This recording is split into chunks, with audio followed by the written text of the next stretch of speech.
How to sleep better after 35. We're diving in today. Welcome back to the YouTube channel. My name is Joshua Haag.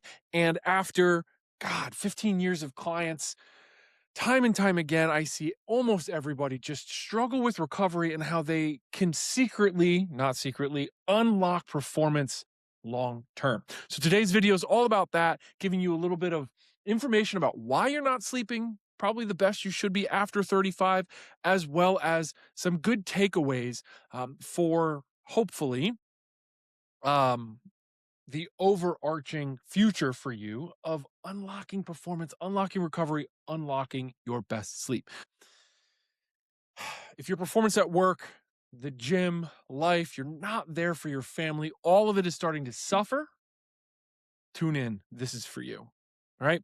We already know at some level that sleep matters. And obviously, we're working on a broken system. We have this mentality that after 20, 25, 30, everything's going to keep operating like normal, but we know we age, we know our body kind of falls apart over time, but we don't really know how to tailor our life to almost outsmart or outthink our recovery. And that's what I'm here to unlock with you, right? So, at the end of the day, you're not actually tired. And I know some people are gonna be like, oh, rabble, rabble, rabble, rabble, rabble. You're not actually tired, but it's more so your system is broken down. Your recovery system, in turn, that trickles into hormones, that trickles into performance, that trickles into stress, all of it. And if we can kind of back engineer this and start to understand that if we can prop up the recovery system and start to put real emphasis, just like you go to the gym, or just like you're focused on your protein, or just like, you might be really emphasizing a specific thing at work. If we can focus on recovery, everything else, all the other systems will start to rise, right? This is usually the weakest link in a lot of people, right? 1 in 3, according to the CDC, 1 in 3 people do not get enough sleep. 13% increase in mortality risk when you're sleeping under 7 hours. You have a 55% obesity risk if you're sleeping under 6 hours, meaning your body is just not processing the nutrients and letting go of weight as effectively as it can. And then lastly, 48% increase in heart disease if you're sleeping under 6 hours. Now, those are some pretty drastic stats, but I wanted the shock and awe piece to this. And I did some research here, and curiously enough, when we start to eliminate hours of sleep, we almost become, so to speak, drunk. We almost become a little bit out of it, right? And I put a little graph here, right? Awake hours versus impairment. And when you start to stay awake for 12, 15, 17, right? 17 hours starts to become like a blood alcohol content of 0.05, depending on how big you are. It might be like a drink. Once you get to 24 hours, it is over your 0.08, right? So if you're working long hours and then coming home, like I know some of my clients do, that they're up late hours at night and trying to get it all done, they're not sleeping much, all of a sudden you get into almost this drunken stupor, this drunken state, right? So we need to prioritize and understand that no matter how hard you're working, no matter what the priorities in life are, no matter, truthfully, what's going on, you need to start to prioritize sleep. But why does it get harder after 35, right? And in our sleep solution, which is the backbone of Vibrant, it's the backbone of what we do, I kind of highlight this almost pyramid scheme style of coaching sleep, right? Lifestyle is going to be the big overarching theme, and that's everything that goes into it. Habits create your lifestyle. You have a habit of waking up at 6 a.m. because of something. You have a habit of going to bed at 10 because of something. You have a habit of laying in bed because of something. And those somethings are the stressors. So your stressors drive your habits drive your lifestyle. And when we think about those factors, this is the mechanical side of sleep. This is the things that you can influence. And we'll get into that in a little bit. But when we think about the idea that our stress might be my son or daughter doesn't go to bed until 10. So I've got to stay up with them. My stress might be I've got to get up for work. My stress might be my head spins at night. My stress might be hormonal imbalances for my menopausal women. My stress might be I work out late. It doesn't matter what stress is. And I could do a whole master class on understanding stress in the nervous system. But if we understand at the root cause that our decisions each and every day are made solely based off of stress, inputs, outputs, we can then kind of understand that our habits, day in and day out, over repetition, is based off that stress. And the body chooses the path of least resistance. It is known for that. It's really good at that. And it is naturally going to try and conserve energy. And so you'll find shortcuts in your life very commonly because it's looking for its basic needs, right? Is it safe, secure? Does it have hormonal balance? Dopamine is a big one for your daily operation, and your body will shortcut things to get results faster, right? So if my stress is causing habits and my habits are starting to shortcut just like overarching problems, all of a sudden my lifestyle starts to fall apart. And this is why when making a fitness change, you feel such a boosh in the ship, right? Whether you're locking down your nutrition, whether you're sleeping better, whatever, you feel this hard rock is because all of a sudden we're coming in and changing that stress and habits. We're not taking the shortcut anymore. We're starting to really lock down. And all of a sudden, obviously the goal here is our lifestyle changes to have a healthy lifestyle, but we're starting to kind of go against what the body naturally wants. And when we get into this vicious cycle, right, we see high cortisol, we see fatigue and fog, we see hormonal crashes and bad habits. Now, when we think about sleep, it's mechanical as well as I would say nutritional science. Mechanical science, so your stress habits, lifestyle, and nutritional. And we'll get into that in a second, but that's where our internal imbalances come from. That's the last piece of this. And I kind of built my pyramid with a five-pronged approach: lifestyle, habits, stress, internal imbalances, which sometimes is really hard for people to fix, and that's why you have supplementation and things like that. And lastly, a single-minded approach. And I cannot stress this enough, no matter how many clients I've ever helped. We cannot assume that one thing is going to fix your sleep. It's all of it. It's a big pot. We're making a sauce. I'm Italian. My mom would be proud. But all of that has to come together to blend beautiful flavors. Sleep is very much like that.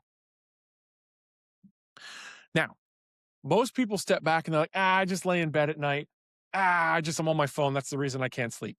But it's actually a lot of things come together to create, honestly, a just buku sleep schedule. So I wanted to give you like a little bit of a self-assessment here for you to kind of hone in on what's going on with you. And I gave you a little scoring table at the bottom. This is from our sleep solution book that I kind of pulled over and made a little graphic for. And if you've answered that you like have checked the box as in it's not an issue, count it for one, right? So do I have stress and anxiety before bed? If it's not an issue, I get a point. Do I have caffeine and stimulant abuse throughout the day? Maybe there's room for improvement, right? And we should check in every so often. I want you to be brutally honest by the habits that you're causing. Do you exercise frequently? Yes or no? Do you exercise late at night? Yes or no? And all of a sudden, we start to tell a story. And it's not just one thing that's probably causing sleep deficiencies.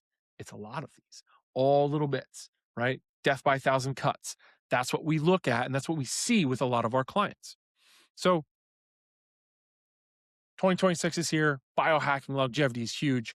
I wanted to dive into a little bit of the science to give you some awareness of what's happening beyond just my opinion, right? What we're seeing with the current research, right? And I've noted where I got these sources from. We see a circadian misalignment, which is when your internal clock conflicts with your schedule, right? And so lifestyle today, a lot of my hard workers out there might got to be up by 4 a.m., might got to get after it, might be up till 2 in the morning working. Well, the circadian rhythm based off of daylight as well as the moon, in relation to how your body is operating day in and day out, there might be a mismatch, a misrhythm here. Well, no matter how hard you try, that's going to work against you. And some people can't make a change there. But then we have to eliminate all these other problems from the rest of life to help balance that equation. Next, a lot of people don't understand that sleep is a precision system, right? So experts now optimize light exposure, meal timing, and room temperature to maximize cellular recovery. We're getting down to a cellular level here, especially when we think infrared saunas, right? Stuff like that, red light therapies. A lot of the biohacking or the new science coming out is at a cellular level. Well, sleep is one of the most important things for cellular rejuvenation, but we don't really understand that as a normal person, like as an average Joe. There is a massive amount of data coming out about the sex difference when it comes to sleep studies and sleep aging. Men lose deep and REM sleep rapidly with age, right? Where women experience more insomnia. And it is not a one size fits all equation. And a lot of that is due to hormones and hormonal shifts. A lot of it is to do with stress and how that affects a male versus a female at a cellular and hormonal level, right? Lastly, one kind of positive to this that we've really come about is the morning sunlight kind of resets everything. It helps establish your cortisol level. It helps get you that good light exposure and it helps normalize hormones. So, one of the big coaching tips when we get to the end here is going to be some light exposure and talking about how to incorporate that into each and every day. Sleep focused interventions are among the fastest growing health priorities in 2026. Lock it in.